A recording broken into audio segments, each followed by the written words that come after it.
बनारस में कुछ दिनों पहले राम घाट के पास स्थित ऐतिहासिक मेहता अस्पताल बंद कर दिया गया। यह अस्पताल कभी पूर्वी उत्तर प्रदेश का एक प्रमुख स्वास्थ्य केंद्र था, लेकिन अब यह अस्पताल इतिहास है। गजब यह हुआ कि इस अस्पताल की जगह पर वहां पर 5 सितारा ताज अवंतिका होटल बनाया गया।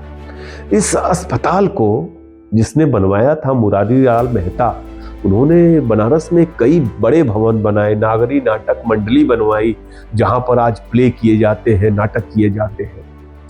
इस अस्पताल में पूर्वी उत्तर प्रदेश का पहला बच्चों का NICU था, स्पाइनल केयर यूनिट थी, general surgery, orthopaedics, gynaecology, medicine, ICU जैसे डिपार्टमेंट थे।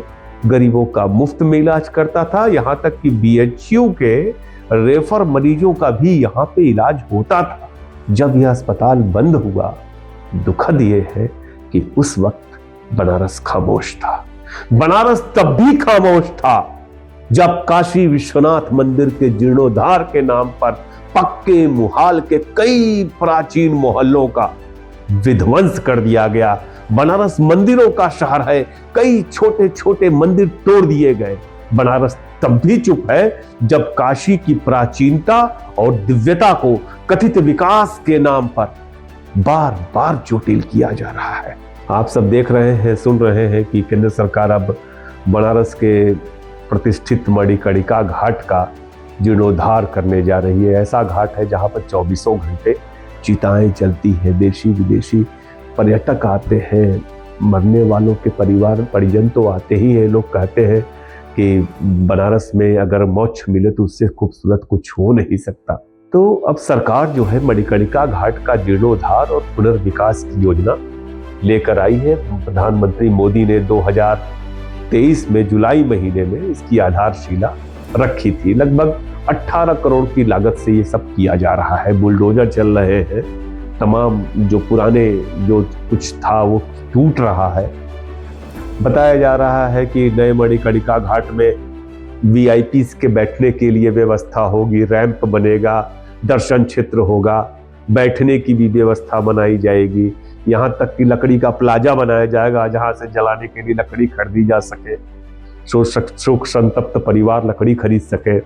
चिमनी लगाई जाएगी, ये जरूरी है चिमनी लगाना, क्योंकि आसपास के क्षेत्र में जो इमारतें हैं एकदम काली हो गई है, वहां से निकलने वाले धुएं की वजह से सीढ़ियों की मरम्मत होगी, ये भी जरूरी है।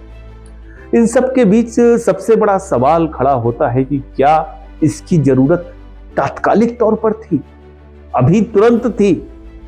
मेरा जवाब होगा हाँ, मणिकर्णिका का हाल खराब था, उसे ठीक किया जाना जरूरी था, लेकिन उसके पहले बनारस को जाम से मुक्त कराने की जरूरत थी। आबादी की बोझ के नीचे बनारस कराह रहा है। बनारस को चौड़ी सड़कों की जरूरत थी। बनारस के सांस्कृतिक वैभव को बचाए जाने की जरूरत थी। केंद्र सरकार इसमें चूक गई। बनारस का जो डेवलपमेंट है उसको बेतरतीब ढंग से किया जाना बड़ी बेवकूफी है।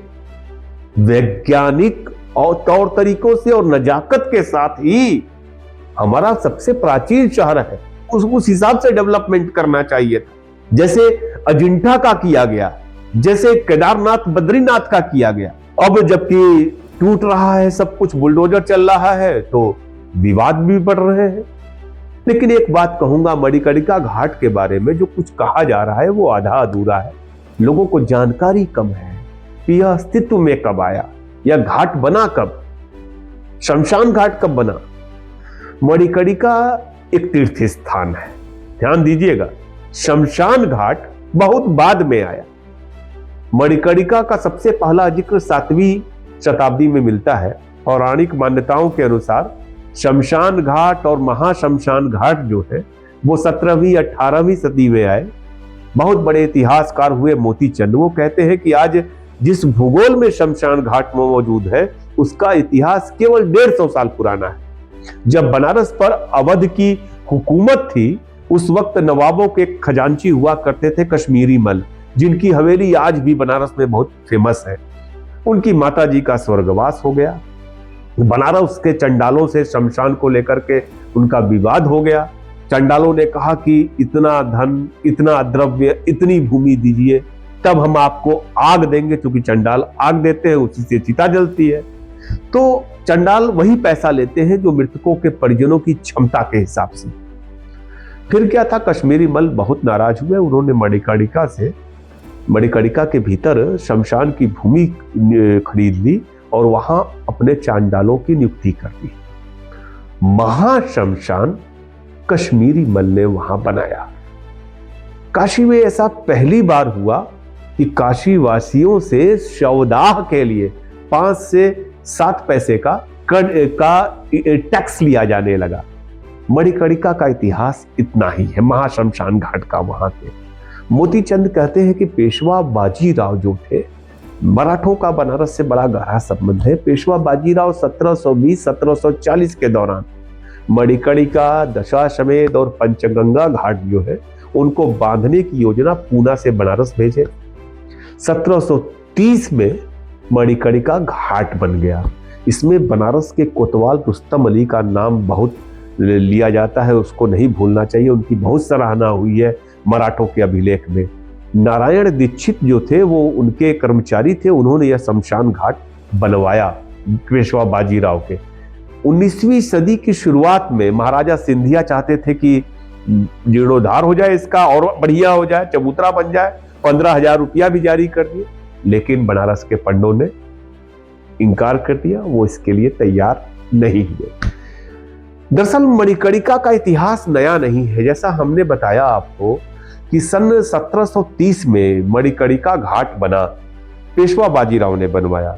लेकिन मराठे जो महाराष्ट्र के ब्राह्मण थे और बनारस के ब्राह्मण, उनके बीच तब से ही कई बार विवाद हुआ, मुकदमा हुआ, लोग गए, अदालत गए।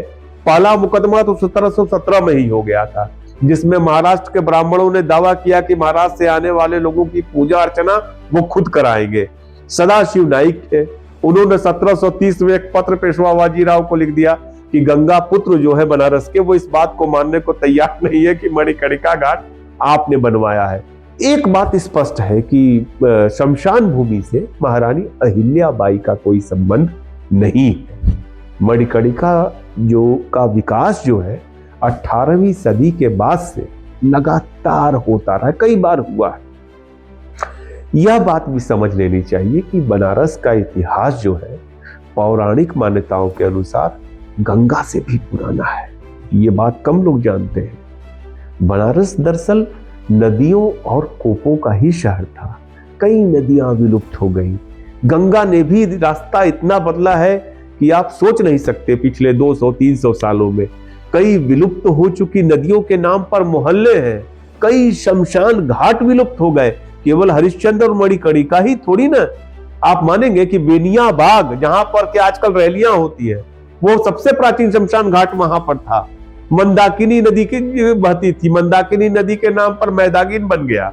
मछोदरी नदी के नाम पर मछोदरी बन गया। अब मोहल्ला है ये लोग। यहाँ पर एक मोहल्ला है सप्त सागर। आप सोचिए, बूला नाला जो बना वो बालूकी नाला था, उसके नाम पे बूला नाला बन गया। और इसी तरह से एक जगह है सिगरा, पहले सागर फिर सगर फिर सिगरा हो गया। तो बनारस का विकास जो है वो इस शहर को जानने समझने वालों की राय से संभव है। बनारस शहर का विकास जो होगा वो यहाँ को जो लोग जानते हैं इस शहर को, उनसे बातचीत करके ही संभव है। दिक्कत यह है कि बनारस शहर के पुनर्विकास का जोश तो है सरकार में, लेकिन विवेक नहीं है। यहाँ पर नादान लोग जो है वो दौड़ लगाते हैं। इस बात से इंकार नहीं है कि काशी विश्वनाथ मंदिर के भीतर जगह चाहिए थी, नहीं तो कभी बड़ी घटना घट जाती। मणिकर्णिका का विकास भी जरूरी है, लेकिन उसके पुराने स्वरूप को बचाना होगा, उसको नष्ट नहीं किया जा सकता। मणिकर्णिका को साफ, सुंदर और समृद्ध भी बनाना है, लेकिन साथ में यह भी जरूरी है कि बनारस की संस्कृति को बचाया जाए। यह नहीं करना है कि पुराने जो पूर्व मुख्य सचिव थे अवनीश अवस्थी, उनकी तरह जमकर बिना किसी विवेक के तोड़ फोड़ शुरू कर दी जाए। यही हुआ काशी विश्वनाथ मंदिर के निर्माण के समय। इतना विध्वंस किया गया कि आप कल्पना नहीं कर सकते। और यही काम अब मणिकर्णिका घाट को लेकर के हो रहा है। एक बार भाई वहां के लोगों के साथ अधिकारी बैठ करके बातचीत क्यों नहीं करते? बातचीत तो करनी चाहिए। केवल जो विध्वंस की सामग्री है उसको दिखा करके फिर कलेक्टर का बयान आया है, अभी मैं देख रहा था कि कलेक्टर कह रहे हैं कि जो लोग भी सोशल मीडिया पर बनारस की मणिकर्णिका को लेकर किसी किस्म की अफवाह फैलाएंगे उनके खिलाफ कार्रवाई की जाएगी। लेकिन आप यह नहीं कह रहे हैं कि नहीं, जो भी विध्वंस की कार्रवाई है, जो कि पुनर्निर्माण की कार्रवाई है, उसमें बनारस की प्राचीनता को हम सुरक्षित रखेंगे। कहना तो ये भी चाहिए। मणिकर्णिका के विध्वंस के इस पूरे मामले में एक व्यक्ति का नाम कोई नहीं ले रहा, जबकि बनारस के लोगों में सर्वाधिक चर्चा उसकी है। आप लोग भी उसे सोशल मीडिया पर देख सुन रहे होंगे। वह नाम है सतुआ बाबा का। सतुआ बाबा का आश्रम जो है मणिकर्णिका से सटा हुआ है। आपने देखा होगा कि किस तरह से माघ मेले में वो नजर आए। पहले 7 करोड़ के डिफेंडर पे घूम रहे थे, 5 स्टार होटलों में रहते हैं और अभी 3 करोड़ की पोर्च खरीदे। तो इतने आधुनिक बाबा, इतना ज्यादा वैभव विलास के बीच रहने वाले बाबा इस पूरे मुद्दे पर खामोश क्यों है? यह सोचने की बात है। बनारस में ही नहीं, पूर्वी उत्तर प्रदेश में लोग कहते हैं कि जो कुछ भी वहां पर हो रहा है, खास तौर से इस तरह के निर्माण की कार्रवाई, विध्वंस की कार्रवाई, उसमें सतुआ बाबा की भूमिका से इनकार नहीं किया जा सकता। उनकी खामोशी भी महत्व रखती है, उनका कहना भी महत्व रखता है। बाबा मणिकर्णिका के मामले में क्यों खामोश हैं, इसका जवाब किसी के पास नहीं है। फिर बात करेंगे हम। आपसे अनुरोध है कि हमारे इस वीडियो को देखें, सब्सक्राइब करें और अपनी महत्वपूर्ण राय भी दें कि क्या कुछ देखना चाहते हैं। धन्यवाद।